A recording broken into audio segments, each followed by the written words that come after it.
Black Parish. The rain over Eastward City was not a storm, but a quiet, persistent soaking, a mizzle that settled into the bones. It clung to the shoulders of Cassian Rourke's cashmere overcoat, turning the black wool to a deeper, lightless shade. He stood alone in the dark of St. Bridget's Cemetery, a place he despised for its quiet, judgmental stillness.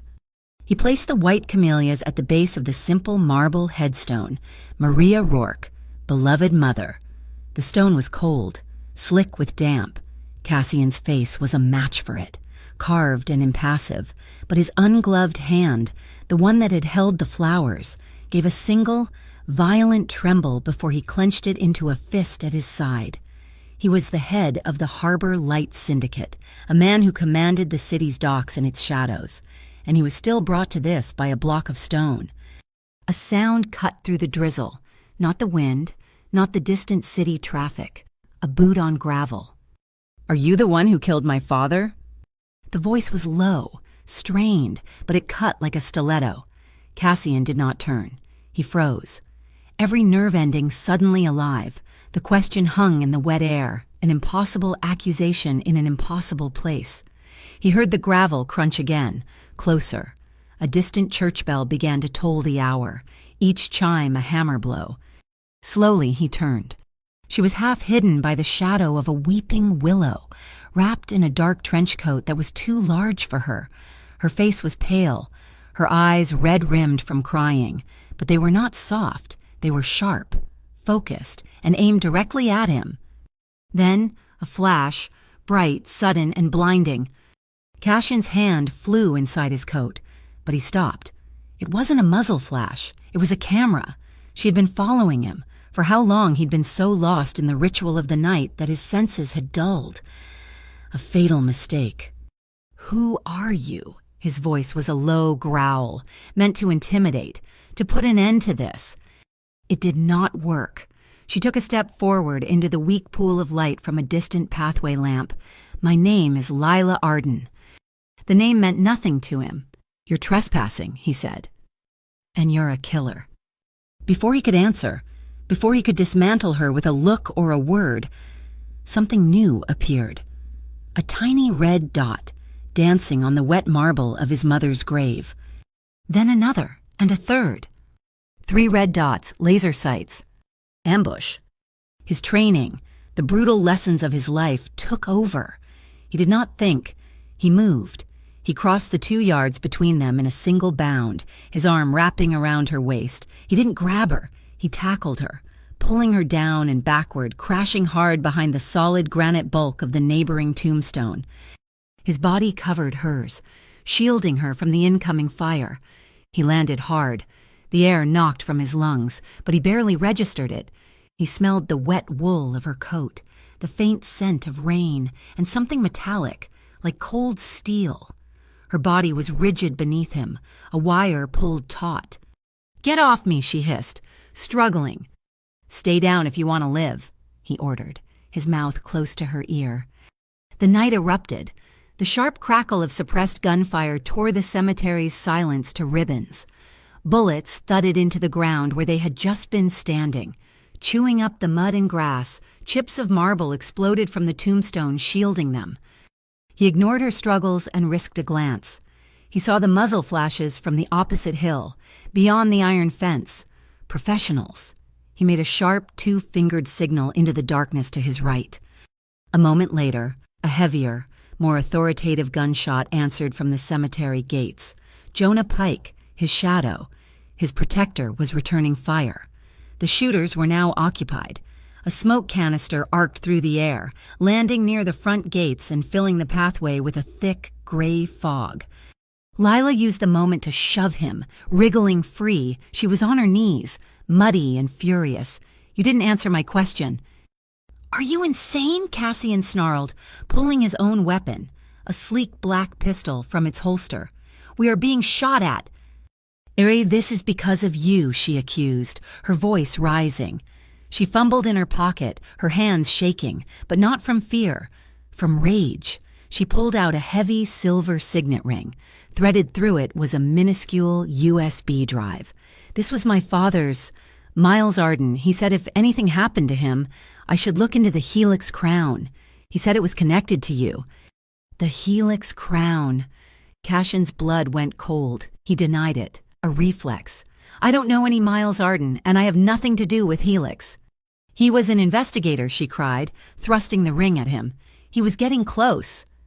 Cassian looked at the ring, really looked at it, and he saw it, an insignia etched into the silver, almost invisible.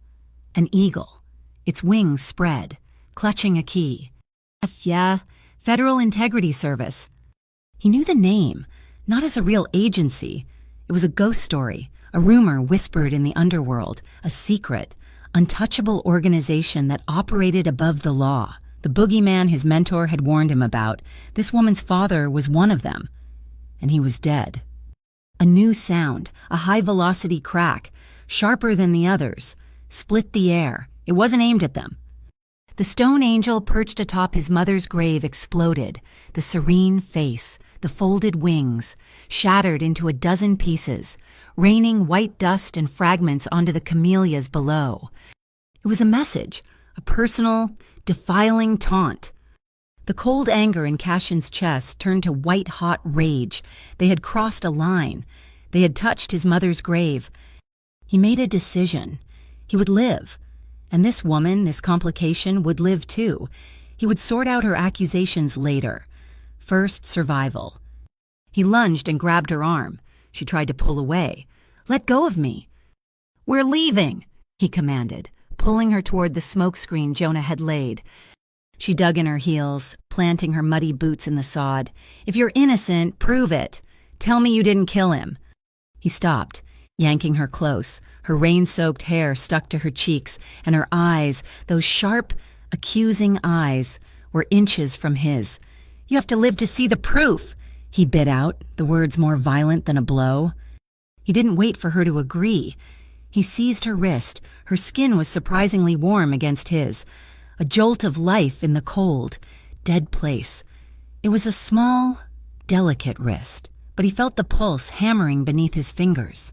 Firm, fast, and alive. He held on, his grip like a manacle, and pulled her bodily into the smoke. Jonah, we're moving.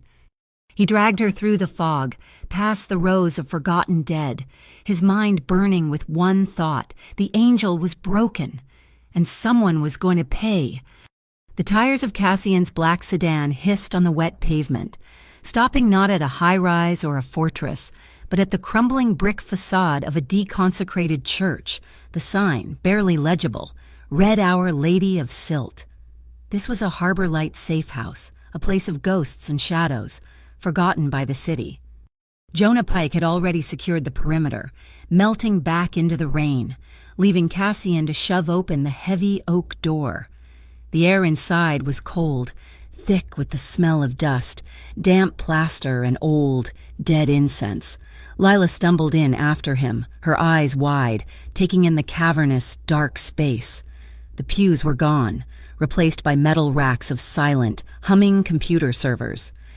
In the center of the nave, illuminated by the green glow of 5 monitors, a young woman sat with her back to them. She didn't look up. Priya Cade. She was the quietest and most dangerous person in Cassian's employ. Priya, Cassian said. His voice echoed slightly. Priya swiveled in her chair. She looked at Cassian. Then her gaze flicked to Lila, assessing and dismissing her in a single second. You're bleeding. Lila instinctively touched her face, but Priya was looking at Cassian. He put a hand to his cheek, feeling a shallow graze from a marble chip. He hadn't even noticed. It's nothing, Wen, he said, his patience already thin. We have a problem. Lila stepped forward, clutching the signet ring. Can you open this? She asked, her voice tight. The USB? It's from my father. Priya held out a hand, her expression bored. Lila placed the ring in her palm. Without a word, Priya produced a small tool, expertly unthreading the minuscule drive, and plugged it into a port. A flurry of code filled her main screen.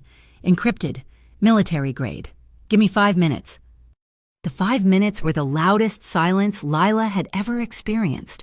There was only the sound of Priya's fingers flying across the keyboard, a rapid, rhythmic tapping that echoed the dripping rain outside. Cassian stood by a shattered stained glass window, a dark silhouette against the watery moonlight.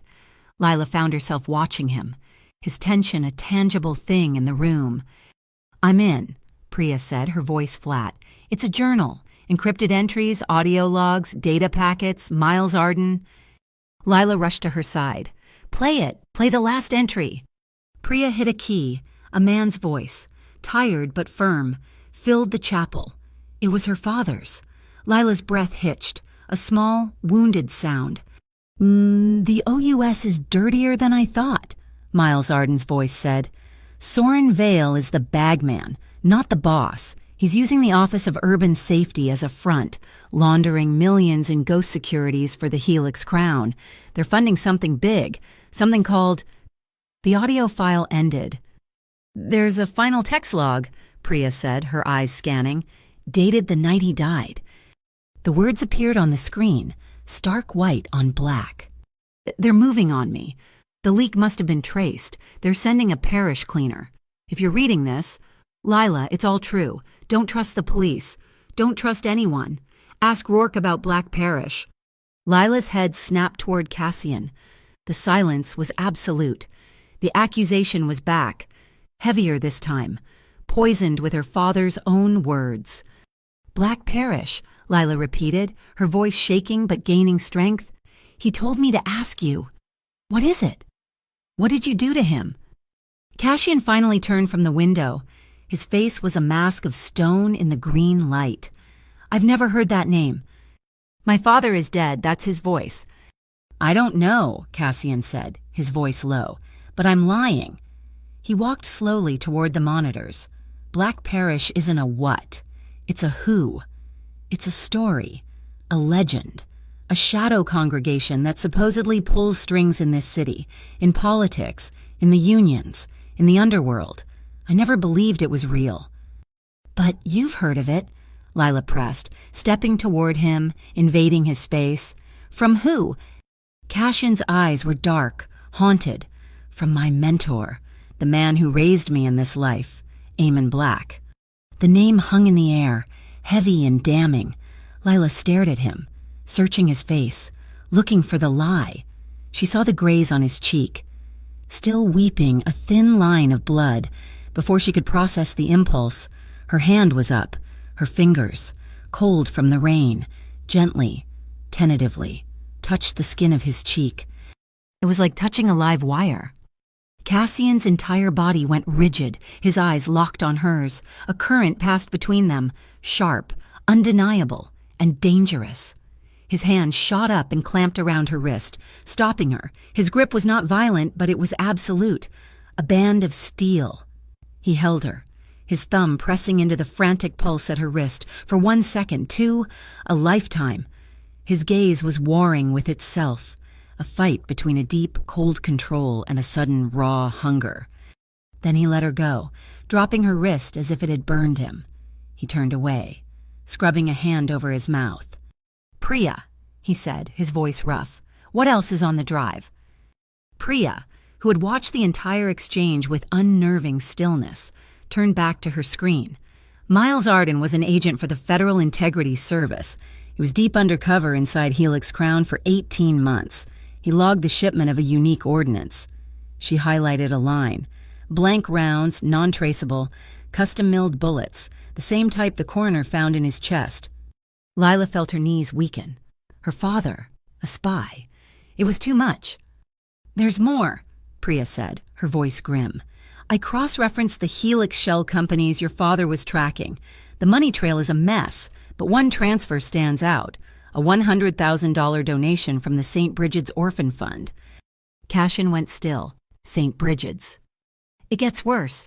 Cassian," Priya said, finally looking at him. "The shell company it was wired to.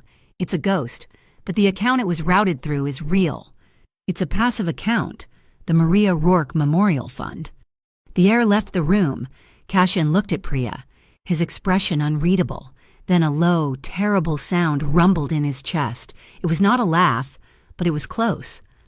"They used my mother's name," he whispered. It was the quietest, most violent sound Lila had ever heard. The blood drained from his face, replaced by a pale, burning rage. He turned, not to Lila, but to the darkness. He wasn't just angry, he was desecrated. They were framing him, using the one pure thing in his life as the murder weapon. Lila saw it all in that moment, the setup, the ambush, the reason they wanted him tied to her father's death. She took a breath, her own resolve hardening. "They're trying to pin this on you. They use my father's death to set a trap, and they're using your mother's memory as the bait." He slowly turned back to her. His eyes were not the eyes of the man by the window. They were the eyes of the Harbor Light Syndicate, cold and lethal. "I will help you," Lila said, her voice shaking but firm.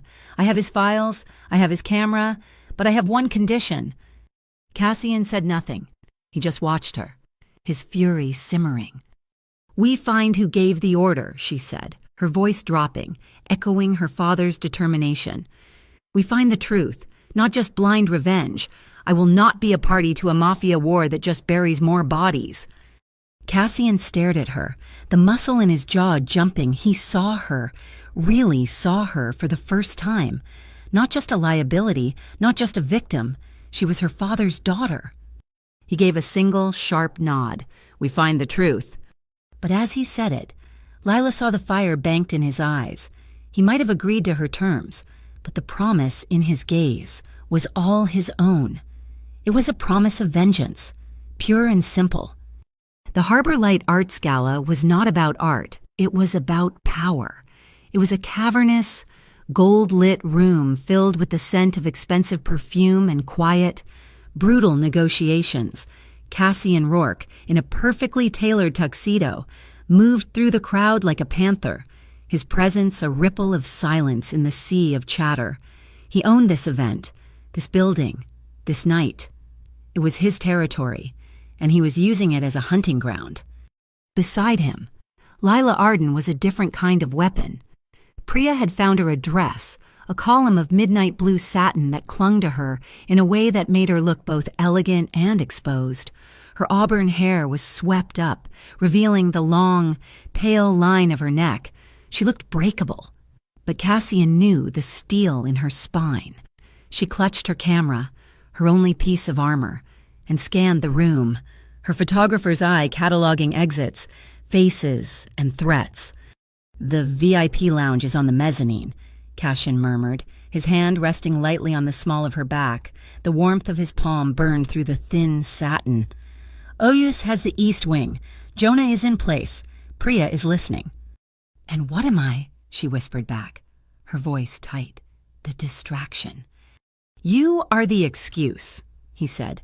"No one questions a beautiful woman in a room full of old men. Now, we need to get close to the director." The orchestra began a slow waltz. Cassian didn't ask. He simply turned, took the camera from her unresisting fingers, and slid one hand to her waist, lacing the fingers of his other with hers. He drew her onto the dance floor. It was a shock. Her body, stiff for a moment, molded to his. She was stiff, unused to this. He was not. He led her expertly, a fluid, controlled grace, this close.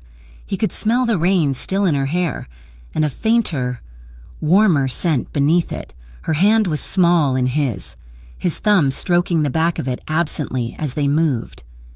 "Your left foot," he said, his voice a low vibration against her temple. "I know how to dance," she hissed, stumbling slightly. "You're fighting me. Stop fighting me. Follow my lead." He pulled her a fraction closer. The front of her dress brushed his shirt.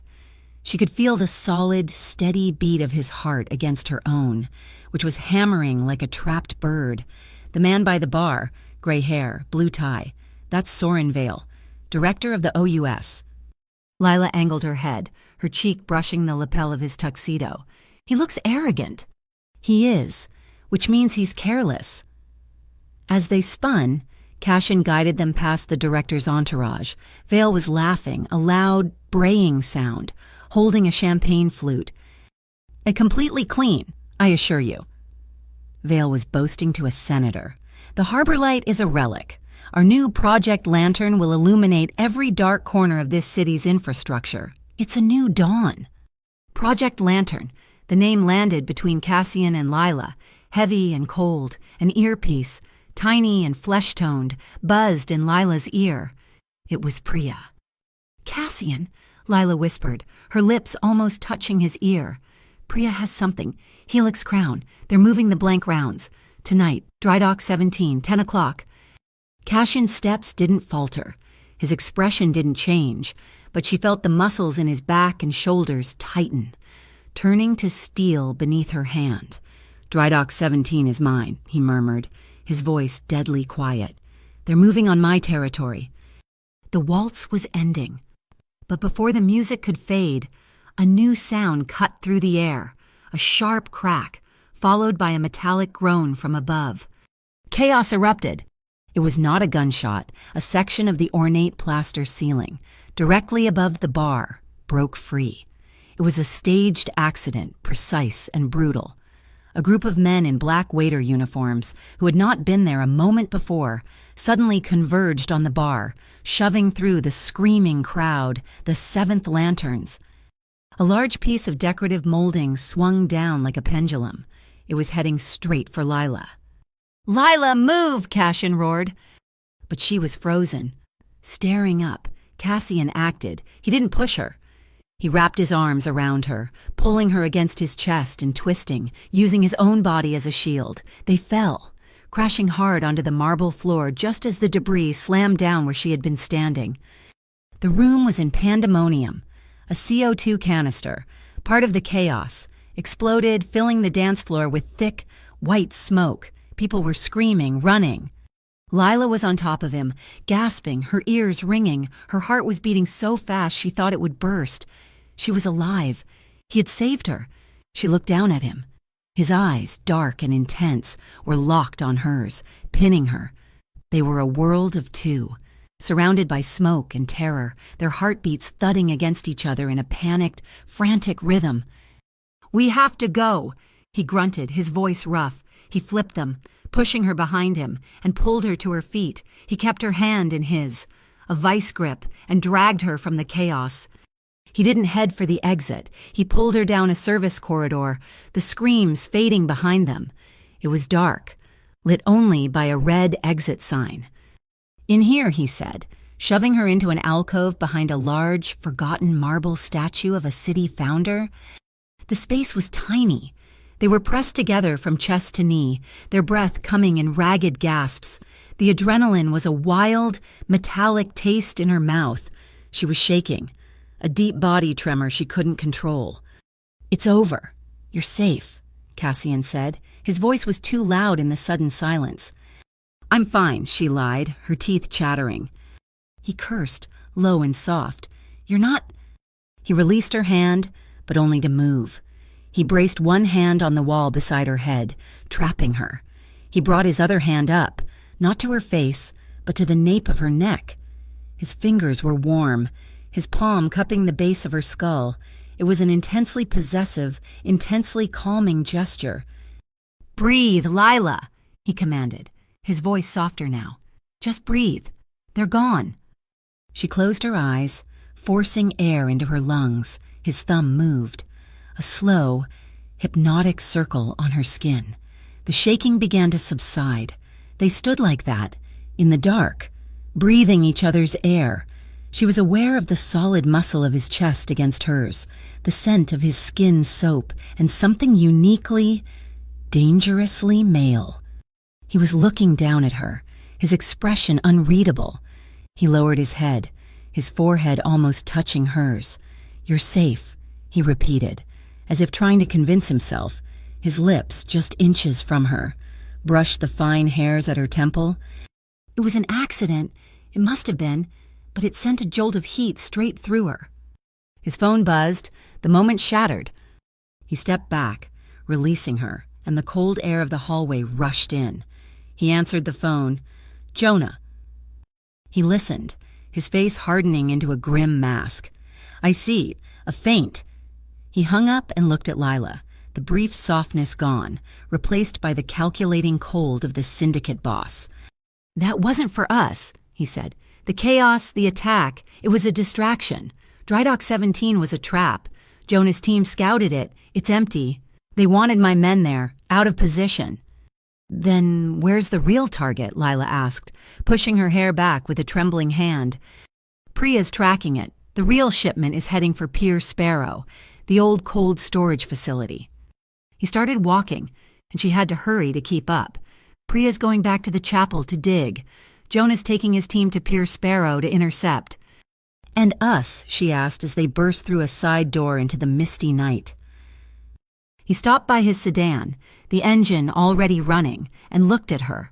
"You and I," he said, holding the passenger door open, "are going to make sure he's right." They got in, and the car peeled away from the curb, its headlights cutting into the fog as they raced toward the dark, industrial heart of the city. The sedan devoured the miles of dark highway, leaving the city's deceptive glitter for the rust and decay of its industrial outskirts. The fog rolling in from the harbor was thick, swallowing the beams of the headlights. Inside the car, the silence was heavy, broken only by the rhythmic thump of the windshield wipers. "Why you?" Lila finally asked, her voice quiet. She was staring out at the passing skeletons of abandoned factories. "Why frame you? Why not just kill you at the cemetery?" Cassian kept his eyes on the road, his knuckles white on the steering wheel. "You don't kill a man like me. You erase him. Killing me makes me a martyr. It starts a war, disgracing me, turning my own organization against me, making me a murderer and a traitor. That's cleaner. That's how they win." "And the fund?" she asked, turning to look at his profile. "Your mother's fund. Why that?" His jaw tightened, the muscle jumped, "Because they knew it would be the one thing I couldn't ignore." He took a long, slow breath, the sound of it raw in the small space. "My mother, Maria, she was sick for a long time. The doctors in the public wards gave up on her." His voice was low, rough, stripped of its command. An OUS-sponsored program offered a new experimental treatment. They promised hope. It was a black fund, a slush pile for their pet projects, but I didn't know that then. He paused, the memory twisting his face. The treatment, it wasn't a treatment, it was a trial. She wasn't a patient, she was a test subject. It hastened things. It was agonizing. Lila's hand instinctively went to her mouth, a soft gasp. "I was 19, Cassian said, his voice flat and dead.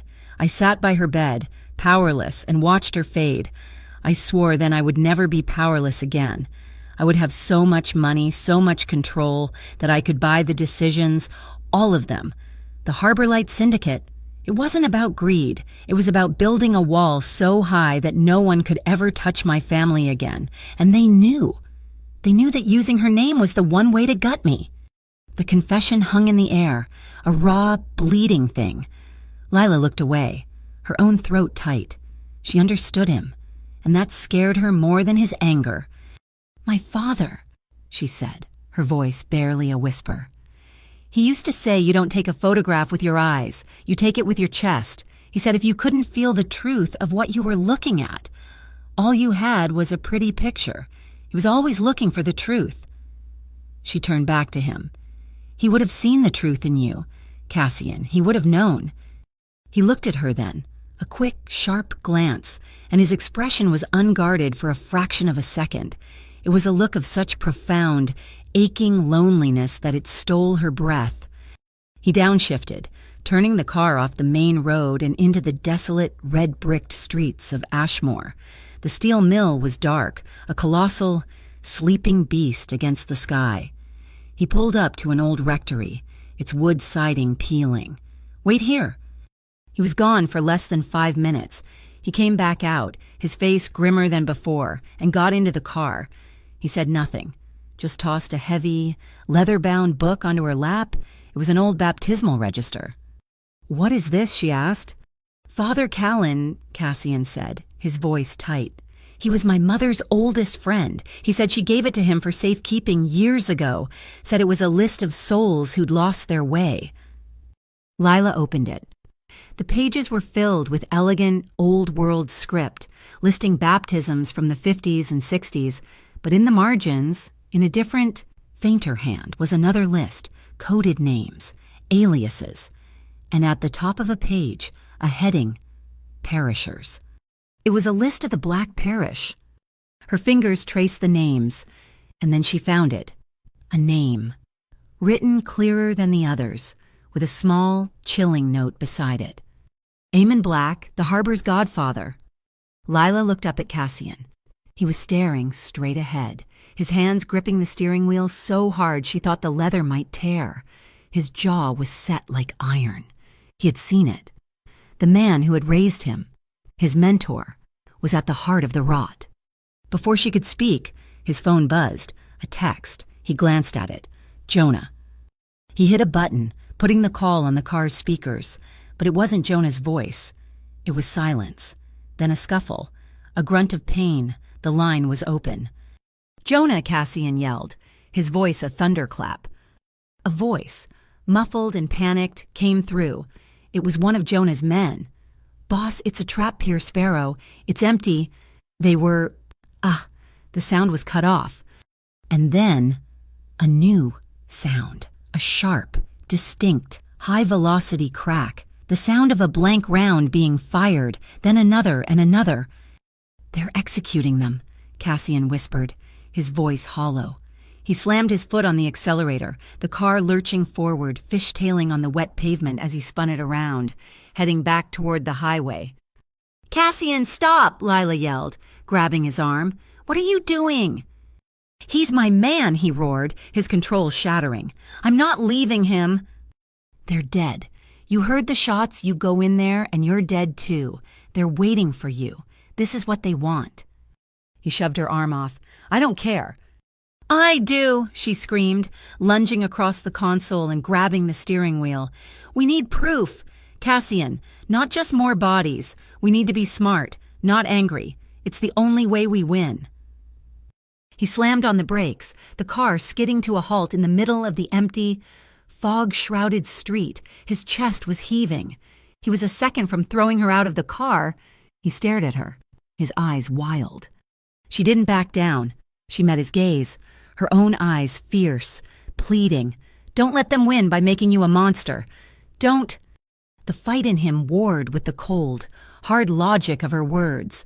He was the king, and his men were being slaughtered. His instinct was to burn the world down. But she was right. Trust. She was asking for it, and she was offering it. Slowly, painfully. The madness in his eyes receded, replaced by a cold, calculating fury. His phone buzzed again. A new message, this time from Priya. He opened it. A video file. He played it. It was Lila, or a version of her. It was doctored footage, pieced together from her social media, from grainy surveillance, a deep fake. Her voice twisted. In the video, she was tearfully confessing to the police, claiming she saw Cassian Rourke execute her father in cold blood. My God, Lila breathed, staring at the screen. Project Lantern. It's a plan. To frame you. They were going to use me as the star witness. She was shaking, a mixture of fear and pure, unadulterated rage. She bit down on her lip, a nervous, angry habit, and she bit too hard. A bright bead of crimson welled up. She didn't notice, but Cassian did. He reached out, his motion surprisingly gentle. He put one finger under her chin, tilting her face to his. You're bleeding, he said, his voice suddenly quiet. His thumb moved from her chin to her mouth, gently, brushing the drop of blood away from the corner of her lip. The gesture was slow, deliberate. His thumb was rough, calloused, and it grazed the soft, full skin of her bottom lip. They both froze. The world compressed to the space of inches between them. The fog, the dead men. The conspiracy had all vanished. There was only the heat of his skin on hers, the sudden sharp pull of awareness. His eyes dropped from her eyes to her mouth. She could feel his breath, warm and hesitant, against her cheek. Her own breathing stopped. They were chest to chest, the remnants of adrenaline and a new, far more dangerous, energy crackling between them. He held the pose for a heart-stopping moment, his dark eyes searching hers. Before he snatched his hand back, he turned, hitting the dashboard. "She's right," he said to himself, his voice thick. He looked at her, his gaze now clear, sharp, and absolutely lethal. "Priya's plan is too slow. Jonah's compromised. They're playing chess and we're playing checkers." He put the car in gear. "If they want to use a false witness, we'll give them a real one." "What are you talking about?" Lila asked, her lips still tingling from his touch. "They want to frame me using a ghost," Cassian said, his voice pure ice. "We're going to flip the board. We're not going to pierce Sparrow. We're going back to the city." He turned the car, his movements precise and controlled. We're going to get the truth from the source. We're going to abduct Soren Vale." The OUS data center was not a fortress. It was a cathedral of glass and steel, disguised as the Eastward City Digital Museum. It was all sterile surfaces, interactive displays, and the quiet, pervasive hum of massive servers hidden beneath the floor. It was also Soren Vale's personal kingdom. "Priya is in," Lila whispered, adjusting the fake exhibitor badge on her satin dress, now hidden under a practical blazer. Her earpiece was a tiny thrum of static. "She says the fire suppression system is damp." Cassian, looking more like a tech billionaire than a mob boss in a tailored gray suit, nodded. "The new installation is in the East Wing, a digital history of Eastward. Vale is giving a private tour to investors. That's our window." They moved as part of a small, legitimate tour group, their footsteps silent on the polished concrete floor. Lila kept her camera up, clicking photos of the holographic displays, her body thrumming with a different kind of adrenaline. This was not a gunfight. This was a dissection. They reached the East Wing.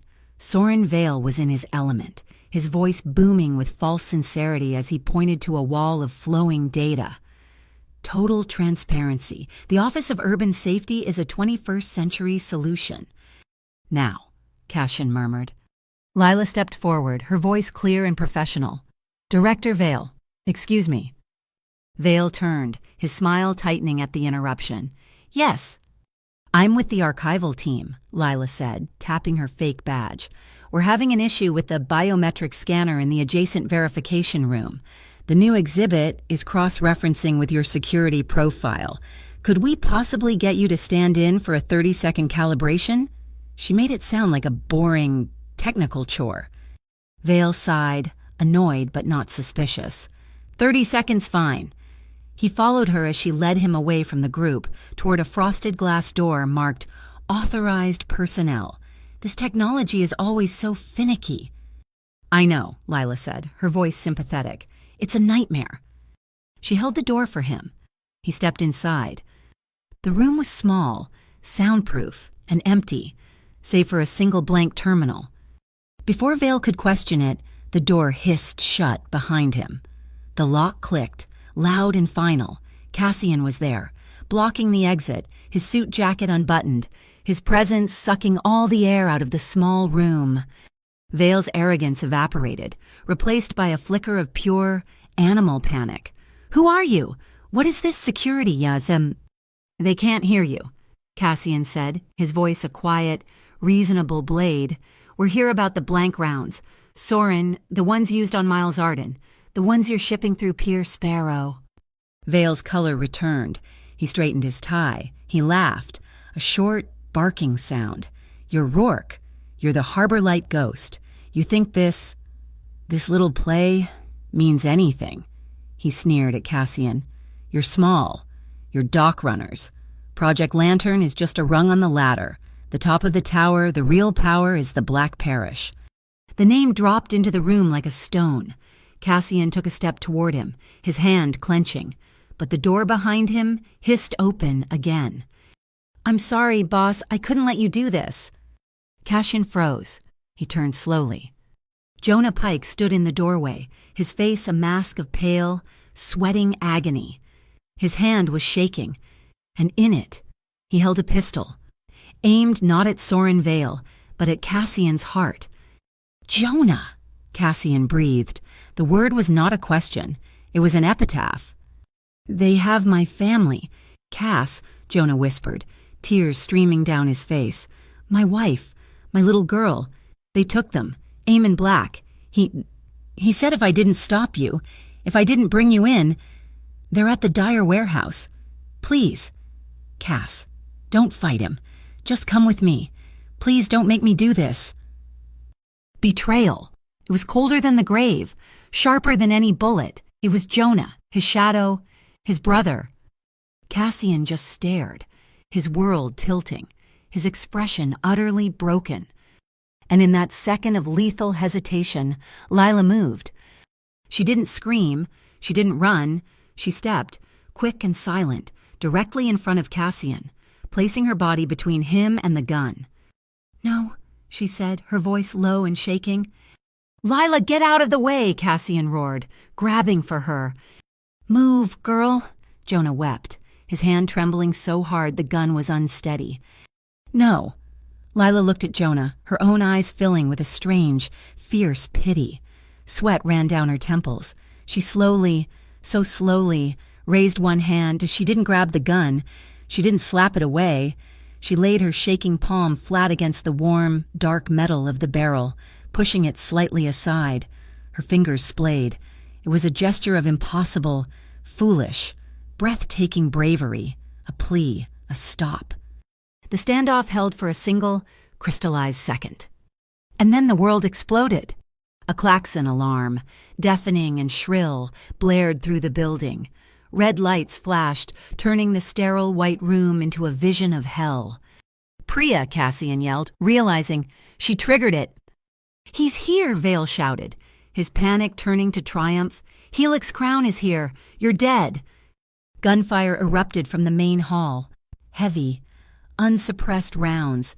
Helix Crown forces were storming the museum. Jonah's face crumpled. He knew. This wasn't an extraction. It was a termination. They were all meant to die here, him. Cassian, all the loose ends. Cassian's paralysis broke. He acted. He lunged. Not at Jonah, but at Soren Vale.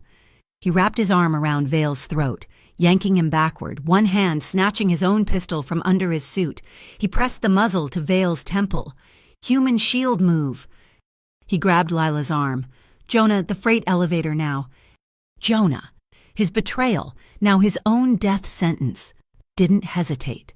He turned and fired 2 shots into the hallway, providing cover. "This way." They ran, a desperate, broken train, Cassian dragging Lila, who dragged Jonah by the sheer force of their escape, with Cassian hauling a terrified, sputtering Soren Vale as armor. They burst through a service door and piled into a massive freight elevator, the doors groaning shut just as Helix soldiers rounded the corner, their bullets sparking off the metal. "Roof!" Cassian barked. The elevator climbed. When the doors opened, they were met by a wall of wind and driving rain. The rooftop was a slick, dark expanse of pipes and vents. "They'll be right behind us," Lila shouted over the storm. Jonah, Cassian yelled, shoving Vale to his knees. "The warehouse Dyer overpass. Get your family." Jonah nodded, his face a ruin. "Go, I'll hold them." "Don't be a fool," Cassian snarled. "It's the only way, boss, for my girl. Go." Jonah turned back to the elevator, raising his pistol. A lone man waiting to buy them seconds with his life. As Cassian pulled Lila toward the edge of the roof, a single warning shot cracked behind them. It wasn't at them. It was at the sky. Jonah, maintaining his cover to the very end. "We have to jump," Cassian yelled, pointing to the roof of the adjacent, lower building. It was a 12-foot gap. Just wait." Soren Vale spat from the ground, the rain plastering his hair to his skull. He was looking at Lila. "He's not worth it, you little fool. Your father died for asking the wrong questions. He asked about the parish. He got what he deserved." Lila froze. The world stopped. Her father. The words hit her like a physical blow, knocking the breath from her, rooting her to the spot. Cassian saw it. He saw the life drain from her face, the paralyzing shock. There was no time. The elevator bell dinged behind them. He didn't speak. He didn't warn her. He scooped her up, one arm under her legs, the other around her back, lifting her as if she weighed nothing. "Cassian, no!" she screamed, her stupor breaking. He didn't jump. He ran, a single powerful step, and launched himself off the edge of the building, his long coat flaring out behind him like broken wings, carrying her with him into the dark, rainy void. The Dyer Overpass warehouse was a tomb of echoing steel, smelling of rust and damp. Above them, the constant thunderous roar of late-night traffic provided a brutal soundtrack. Lila was perched on a shaking metal catwalk, her camera to her eye. The telephoto lens was not for art, it was for survival. "I see them," she whispered into a tiny mic, her voice barely a tremor in Cassian's ear. "Second floor, northeast office, 2 guards. They're using a convex security mirror on the wall. I can see the hostages in the reflection. A woman and a child. Jonah's family." Cassian, on the ground floor, melted from the shadow of one shipping container to another. "I'm moving. Draw their attention." "Help." "Make a noise," he ordered. Below her, Lila saw 3 members of the 7th Lanterns.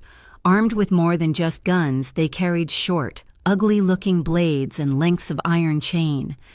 Lila looked down, found a loose bolt on the catwalk, and sent it skittering across the concrete floor 50 feet below. The men spun, guns raised. What was that? It was all Cassian needed.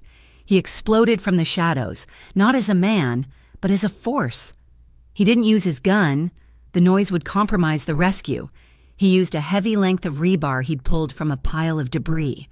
He moved with a speed that was terrifying, breaking a wrist, then a knee. A second man came at him with a chain, whipping it in a low arc. Cassian ducked, the metal links sparking where they hit the wall. He grabbed the chain, yanking the man forward into a brutal headbutt. The third man, larger, faster, lunged with a knife. "Cassian, left!" Lila screamed. Cassian twisted, but the blade was long. It raked across his left forearm, slicing through his suit and deep into the muscle. He grunted in pain but didn't stop.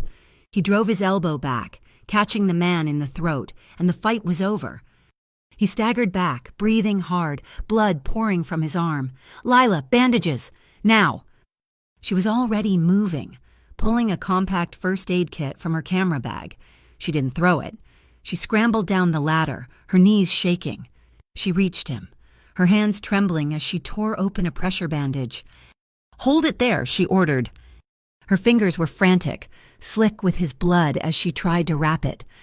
Their eyes met, his burning with adrenaline and pain, hers wide with terror. A silent, fiery exchange. A new sound, a gunshot from the second floor. Jonah. He had appeared from a ventilation shaft, a ghost in his own rescue. Cassian watched, helpless, as Jonah tackled the first guard outside the office. The second guard raised his rifle, but Jonah was faster. He rolled, came up with the guard's pistol, and fired twice. He didn't hesitate. He kicked open the office door, grabbed his terrified wife and daughter, and shoved them behind him. The lanterns holding them turned, but Jonah was a man redeemed by rage. He fired, his shots precise, clearing the room. He emerged, his family safe, his face a mask of sweat and blood. He had paid his penance. He looked down at Cassian, nodded once, and pointed at the server rack in the back. "That's the one. Boss, that's the main terminal for Lantern." "Priya," Cassian grunted into his comms. "We're in." "I'm already here," her disembodied voice replied, downloading the source file. "Now." They barricaded themselves in the small office, the adrenaline of the fight ebbing, leaving the cold reality. Cassian's phone buzzed, the file. He hit play. Lila crowded next to him, her shoulder pressing against his. The footage was grainy, time-stamped from the night Miles Arden died. It was from a hidden security camera, aimed at the cemetery gates. It showed Miles arriving, then a second car. A man got out, his face hidden in shadow, but his build familiar. The man stepped into the light, and Lila choked. Eamon Black. He was holding a pistol, Fitted with a custom attachment, he raised it. The video was silent, but they saw the muzzle flash. They saw Miles fall. Eamon Black, Cashin's mentor, his father figure, was the killer. Priya's voice came over the line. "It's worse. I'm running an analysis on the drive's metadata. The blank rounds, they're stamped with a maker's mark. It's almost microscopic." A second image appeared, a close-up of a recovered slug, an etched symbol, a stylized P. "Perish," Cashin whispered. The word was hollow, dead. Lila looked at Cassian. He wasn't a mob boss. He was a man whose entire life had just been revealed as a lie. "We need to stitch that arm," she said, her voice surprisingly steady. The office had a small, dusty bathroom. She sat him on the closed toilet lid, under the single flickering bulb. The rain began to hammer on the tin roof, a sudden, violent downpour. She found a suture kit in the first aid box. "This is going to hurt." "Everything hurts," he replied, his voice flat. He didn't flinch as she cleaned the wound, her touch gentle but firm. He just watched her. He watched the intense concentration in her eyes, the way she bit her lip, the slight tremor in her fingers that she couldn't control. He watched her mend him, and he realized, with a terrifying, sinking clarity, that he trusted her. The trust had become a need, a deep, pulling anchor in the storm of his life. She pushed the needle through his skin for the first stitch. He hissed, a sharp intake of breath. "Sorry," she whispered. "Don't be." She worked in silence, the only sounds the rain on the roof and their shared breathing. When she tied off the last stitch, her fingers were covered in his blood. She looked up, and her breath caught. He was still watching her, his gaze so intense it was a physical touch. They sat there, inches apart in the small, dim room. The rain hammered down. Slowly, his good hand came up. He didn't touch her face, he just hovered, his fingers near her cheek. She didn't pull away. It was all the permission he needed. He cupped her jaw, his thumb rough against her skin, and tilted her face up to his. He leaned in, and his lips met hers. It was not a gentle kiss. It was deep and slow and raw. It was a kiss of shared trauma and desperate, aching need. It was the cemetery and the gala and the warehouse, all compressed into one single, devastating moment. His hand moved from her jaw to the back of her neck, his fingers tangling in her hair, pulling her closer.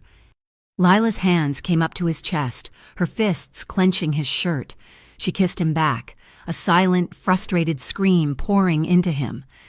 She broke away first, gasping, her forehead resting against his. "Cassian," she breathed. It was a prayer or a curse. He kept his eyes closed, his own breathing ragged. "From my mother's grave to here," he said, his voice thick, almost broken. "You are the only thing that's made me want to live right." The words shattered her. She pulled him back, her mouth finding his again, and they fell back against the wall, a desperate, clumsy tangle of limbs and coats. Their jackets slipped from their shoulders. His hand slid down her back, pressing her against him, feeling the hard, frantic beat of her heart against his. It was a respectful, consensual claiming. His lips moved from her mouth to her jaw, his breath hot on her skin. They stopped, both of them breathing hard, the moment suspended on a knife edge of wanting. He pulled back, his forehead pressing against hers, his eyes closed, his hand found hers, their bloody, trembling fingers lacing together.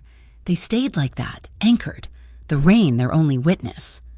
"We can't," he finally said, his voice a low groan. "I know," she whispered, her own voice shaking. "Not until this is over, not until they pay." He looked at her, his dark eyes filled with a promise that was more profound than the kiss. "We can't let this distract us."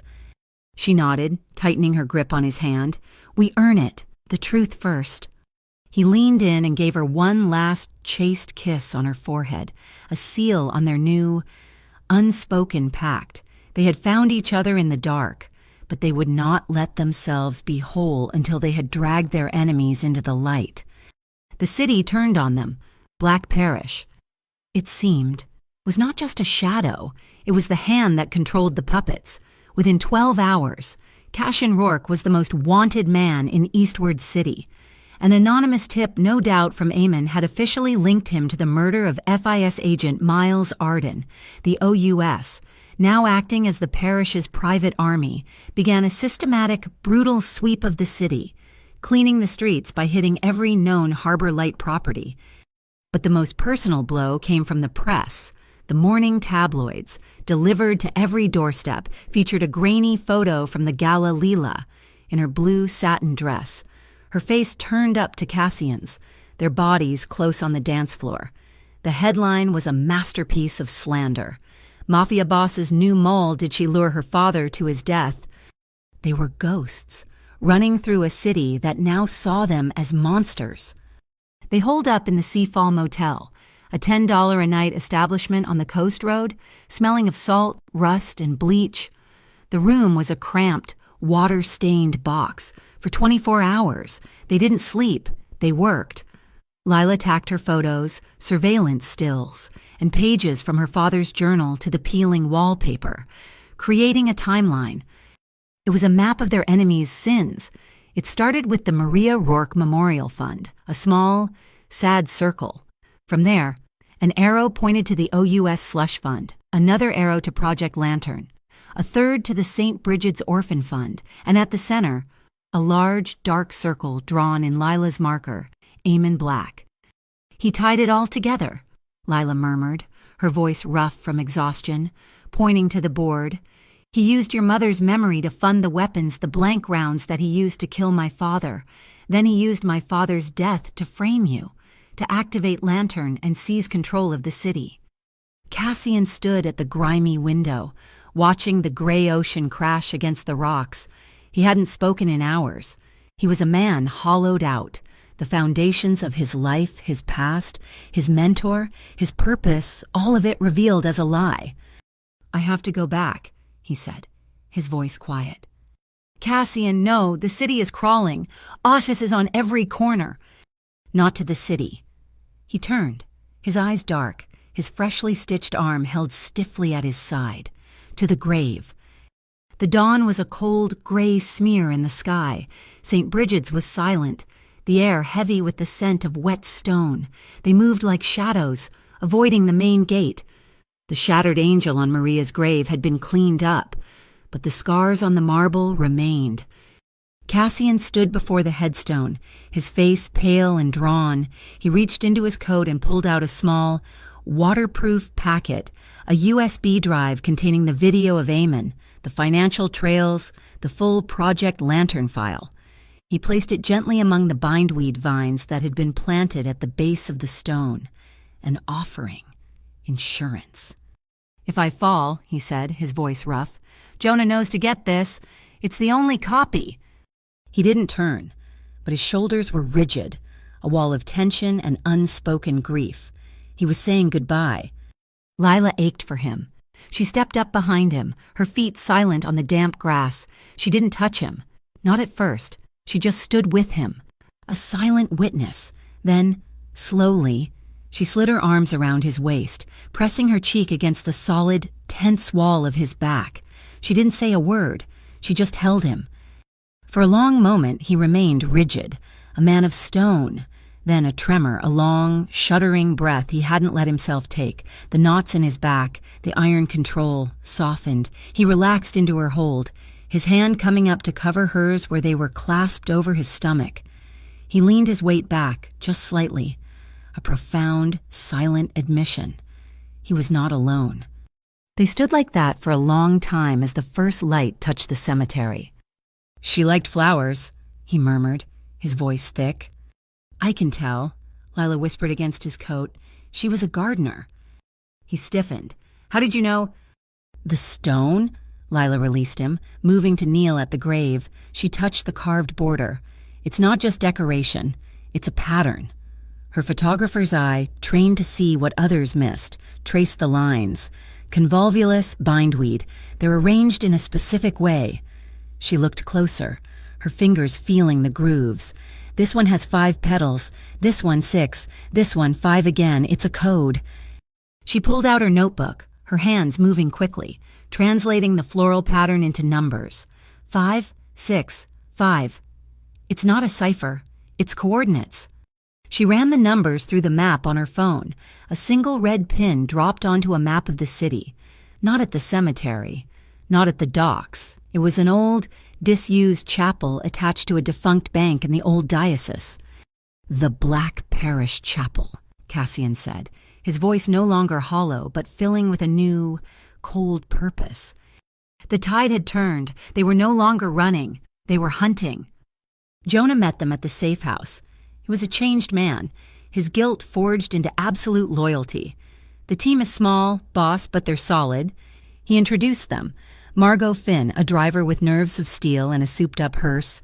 Tamas Novak, a breacher who spoke in monosyllables and could open any lock. "Priya's in," Jonah reported. "The worm is planted, that fake diocese bank. Its servers are a joke. She's sitting inside, waiting for the signal. When you give the word, she can make every Black Parish account holder's name and balance public." They were ready. As the team prepped their gear, Cassian pulled Lila aside. He unhooked a thin, worn silver chain from around his own neck. On it was a simple, tarnished medallion of St. Bridget, his mother's. He didn't speak. He just turned her around and fastened the chain around her neck. The metal was warm from his skin. It settled against her collarbone. A small, solid weight. She turned to face him, her hand going up to touch it. "Hold this," he said, his voice low, his dark eyes locked on hers. He took her hand, the one covering the medallion, and held it in his. "And at the end, whatever happens, don't let go of my hand." She nodded, her throat too tight to speak. This was more than a kiss. It was a vow. "Eamon started this at my mother's grave," Cassian said, turning to his small, loyal team. "He used her memory to build his lies. It's time we end it there. We're going to confront him. We're going to make him confess in front of his own people." "It's a suicide mission, boss," Jonah said quietly. "It's a reckoning," Cassian replied, his hand still holding Lila's. "We're going back to St. Bridget's."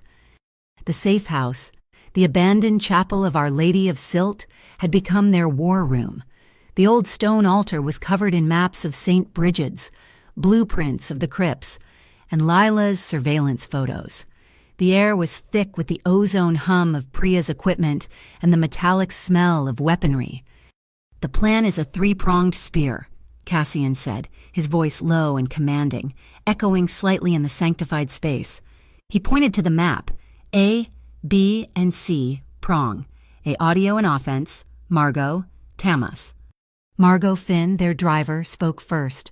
"The hearse is ready. Engine's been tuned. It's invisible." Tamas Novak, the silent breacher, tapped the map.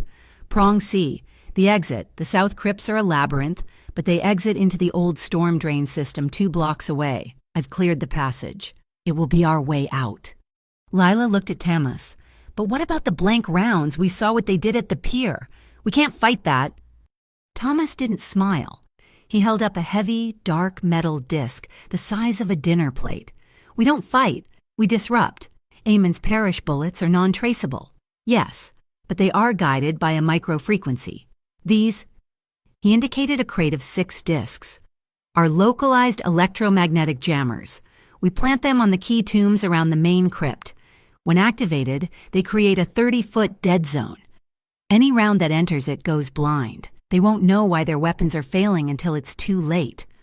"Prong B," Cassian continued, "is the data trap. Jonah Pike," his face now etched with a grim loyalty, stepped forward.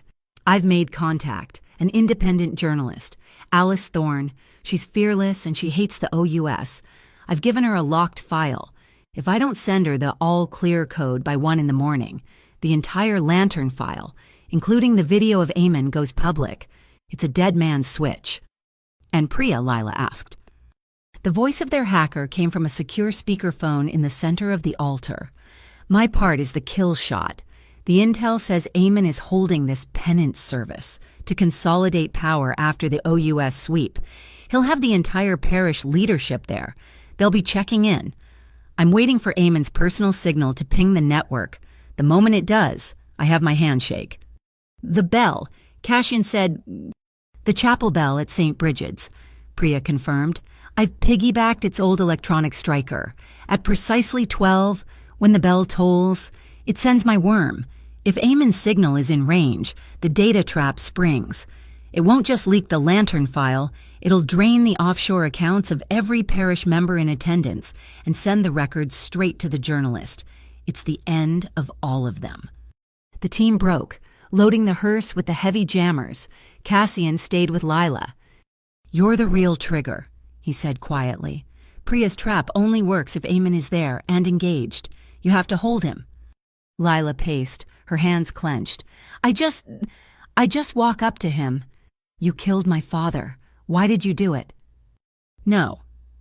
Cassian caught her shoulder, turning her to face him. His eyes were intense. You can't accuse him. You have to make him confess. Eamon is a narcissist. He's proud of what he's built. You don't ask why. You ask him how he could be so brilliant. Brilliant, she recoiled. He's a monster. He's a monster who believes he's a god, Cassian said, his voice dropping. You ask him, how could you use my father's death to frame the harbor light? You ask him, how did you think to use my mother's fund? You make him tell his story. You make him brag. And how will I know? She whispered. How will I know when he's on the hook? Watch his hands. Cassian's own hand gently touched her cheek, a stark contrast to his words. He wears a silver signet ring. When he's lying, his hands are perfectly still. But when he's telling his truth, when he's proud, he twists it, counterclockwise. When you see that ring move, you've got him. Push harder. She leaned into his touch, her eyes closing for a brief second. Later, as the light failed. Cassian stood alone by the broken stained glass window. He took out his phone, his thumb hovering over the record icon. He started a new voice memo. He didn't speak for a long time. Mom, he finally said, his voice thick and rough. I'm at St. Bridget's tonight with Eamon. I'm not the man you raised. I know that. But I'm trying to be... I chose the truth over loyalty. I chose her. Whatever happens, I hope you'd understand. He stopped the recording, saving it to the cloud. A digital message in a bottle. The final call came in. It's confirmed, Jonah said, walking back into the chapel. Eamon is holding a midnight service at the old parish crypts. They're all there. It was time. Lila's hands were shaking as she slung her camera bag over her shoulder. The silver medallion he had given her, Maria's, felt heavy and cold beneath her shirt. It's okay to be scared, Cassian said, appearing in front of her. I'm terrified. He didn't offer empty platitudes. He simply reached out and took her shaking hand, lacing his fingers through hers. He drew her close, not in an embrace, but in a silent promise. He lowered his head, resting his forehead against hers. They stood there, two pillars in the dusty silence, breathing the same air, sharing the same fear, drawing their courage from each other. I won't let you fall, he murmured against her skin. I know, she breathed. Lila pulled back just enough to fumble in her bag. She pulled out an old Polaroid camera. Lila, really? Yes, really, she said, her voice watery but firm. She raised the camera with one hand, her other still locked in his. We need this. A promise. That we come back. She angled the camera, capturing the two of them, their hands clasped, their foreheads almost touching, two exhausted warriors against the backdrop of the ruined chapel. The flash was a brief, blinding white. The camera whirred, spitting out the square of film. She took it, watching their images slowly emerge from the gray emulsion. We'll put this on her grave, Lila whispered, when we're done. Cassian took the photo from her, his throat tight. He looked at their faces, at their joined hands, and slid the developing picture into his inner coat pocket, where it rested against his heart. It's time, Jonah called from the door. Cassian nodded, his hand still holding hers. They walked out of the chapel together, stepping into the darkness of the waiting hearse, ready for the final reckoning. Midnight at St. Bridget's was a different world. The fog rolled in from the harbor, thick and white, swallowing the headstones and turning the iron fences into jagged teeth. It was a place of ghosts, and tonight, they had all come home. A procession of dark figures moved through the mist, their footsteps silent on the damp grass. Eamon Black, his silver hair a stark white in the gloom, led them. He wore a simple black robe, indistinguishable from his followers, save for the heavy, intricately carved silver rosary he held. They assembled in the old crypt section, a circle of shadows waiting for their sermon. The fog parted. Lila Arden stepped forward into the weak circle of light, alone. Her voice, clear and amplified by the small, hidden speaker on her lapel, cut through the silence. You used blank rounds to murder Miles Arden. You did it to silence the FIS. And then you framed Cassian Rourke for it. Why... A ripple of shock went through the parish. Eamon Black's head turned, his eyes narrowing. He saw her, and then... he saw the man who stepped out of the shadow of a large mausoleum, Cassian. Eamon's face, a mask of paternal disappointment, twisted into a thin smile. He laughed, a dry, cold sound. My undutiful son, come to pay his respects. You're not my father, Cassian said, his voice a low, lethal hum. Oh, but I made you, Eamon said, Maz stepping forward, his silver rosary swinging. He was projecting, playing to his crowd. You, the harbor light, the king of the docks. You were my greatest creation and my greatest disappointment. He looked at Lila, his gaze filled with contempt. He asks why. You're a fool, girl. I did it because I could. You used my mother's name, Cassian snarled, taking a step. Of course I did. Eamon's voice rose, filled with a sudden, manic pride. He began to twist the large silver ring on his pinky finger, counterclockwise. It was perfect, the Maria Rourke Fund, so pure, so sad, the perfect pipe to move our money, to fund our projects, to ensure that her son, my boy, could never ever escape his fate. He was born of this dirt, and I made sure he would always be a part of it. The ring. He was bragging. Push now, Cassian murmured, a signal to Lila and Priya. Lila raised her voice. You're talking about Soren Vale's Project Lantern. Soren Vale, Eamon scoffed. Soren is a clerk.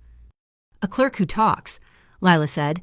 And on cue, a new voice, tinny and amplified, echoed from speakers hidden by tamas on the tombs. Project Lantern is just a rung on the ladder. The top of the tower, the real power, is the Black Parish. Soren Vale's voice, his confession from the data center. The parish members stirred, their unity cracking. They looked at each other, suspicion blooming in the fog. Who had recorded this? Who had betrayed them? Eamon's face contorted in pure rage. He had lost control. Kill them both, he roared to his personal guards. 4 men raised their pistols, the same custom-milled weapons that had killed Miles. They fired. The sound was sharp, but the bullets... They went mad. They spun, veering wildly, one thudding into the dirt, another ricocheting off a stone angel with a high-pitched whine. Tamas's jammers were working. The men stared, confused, at their useless, high-tech weapons. A brilliant white flare shot into the sky, fired from a nearby rooftop. It lit the entire cemetery, turning night to a stark, ugly day. As it hung there, a drone, silent and dark, projected a massive image onto the low-hanging clouds. The entire unredacted Project Lantern file, names, bank accounts, murder requisitions, all of it. Priya, Cassian breathed. All hell broke loose. The parish was no longer a congregation. It was a panicked mob. Some ran, some drew their own. Conventional weapons. A gunfight erupted among the tombs. Through the chaos, Cassian saw one man, not in robes, being dragged toward the gate by Jonah Pike, Soren Vale, his face a mask of terror. Jonah was keeping his promise. Cassian had eyes for only one man. He moved toward Eamon, a blur of focused rage. Eamon, seeing his power evaporate, pulled a standard pistol. But Cassian was already on him. He didn't just fight. He dismantled. A hard right broke Eamon's nose. An elbow shattered his grip on the gun. A knee to the solar plexus drove the air from his lungs. Each blow was a payment. For his mother. For Jonah. For Lila. For the lie that had been his entire life. "You ungrateful boy," Eamon choked, stumbling backward. "I'm my mother's son," Cassian spat, moving in for the final blow. He was too slow. Blinded by rage, he missed the other hand. Eamon, with a desperate snake-like speed, lunged, not with a fist, but with a thin stiletto blade he'd had hidden in the rosary. It slid between Cassian's ribs. Cassian stopped, a look of profound surprise on his face. A grunt. He looked down. The silver hilt was buried to the crossguard. Cassian Lila's scream tore the night apart. Eamon shoved him, and Cassian staggered, falling to one knee. Lila was there in a second, her hands grabbing him, pressing against the wound, the warm, slick blood pouring over her fingers. "No, no, no, Cassian, stay with me." Her eyes were wild, tears streaming, but her voice, when she turned, was a lion's roar. "Look," she shrieked at the cowering parish members. "Look at your proof. It's all there. He used you. He killed for this. Look at the truth." Cassian grabbed her arm. He was pale, sweating, but his eyes were clear. He looked past her, at Eamon. She's right. Eamon's," he coughed, a spray of red. "The truth. And Maria. Maria sees you. Her grave is your witness." As he spoke, a new sound began, low, then louder. Dong. The chapel bell. Dong. It was midnight. Priya's signal. Eamon's phone, in his pocket, began to scream, a high-pitched digital wail, then another phone, in the pocket of another parish member, and another. Priya's worm. It was done. The accounts were draining. The records were public. The phones of OUS officers all over the city began to light up with emergency orders, not for a manhunt, but for an internal investigation. The machine was eating itself. Eamon, his face a mask of utter ruin, made one last desperate move. He lunged for Lila, grabbing her by the hair, trying to take a hostage. Lila reacted. She didn't panic. She remembered her father's lessons. The wrist. Lila. Always the wrist. She spun with his pull, grabbing his wrist with both hands, dropping her weight and twisting. A wet, sickening snap echoed in the night. Eamon howled as his wrist broke. She slipped free, and he staggered, clawing at her with his good hand. But Cassian was there. He rose, a dark, bleeding giant. He caught Eamon's arm, blocking the final, desperate swipe. With his last ounce of strength, he ripped the heavy silver rosary from Eamon's neck in a single fluid motion. He looped the silver chain around Eamon's one good wrist, then the broken one, twisting the links, using the cross as a lock, a makeshift pair of cuffs. Eamon Black, the harbor's godfather, fell to his knees, bound by his own symbol. The fight was over. The parish was in disarray. Helix's crown was exposed, and Jonah had Soren Vale in custody. Cassian's strength gave out. He slumped, his breath ragged, but his eyes were open. He was alive. Lila fell to her knees beside him, cradling his head in her lap, her hands still pressed to his side. She looked up at the few remaining, stunned witnesses, her voice ringing out over the graves, a proclamation of truth in the fog. "This man," she said, her tears falling on Cassian's face, "this man did not kill my father." She turned her gaze, with all its righteous fury, to the kneeling, broken form of Eamon Black. "His killer is kneeling right here." The dawn after the storm was quiet. The fog had cleared from Eastward City, but it felt as if the entire metropolis was holding its breath. Cassian lay in a private room at St. Marina's Hospital, the antiseptic white a stark contrast to the shadows he was used to.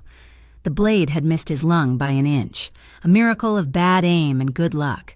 The stitches were tight, the wound healing, but it was the profound exhaustion that kept him pinned to the sheets.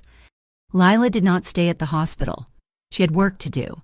She moved into the derelict shell of Our Lady of Silt, the safe house, the war room. Armed with a copy of the now public parish ledgers, she redirected the seized funds.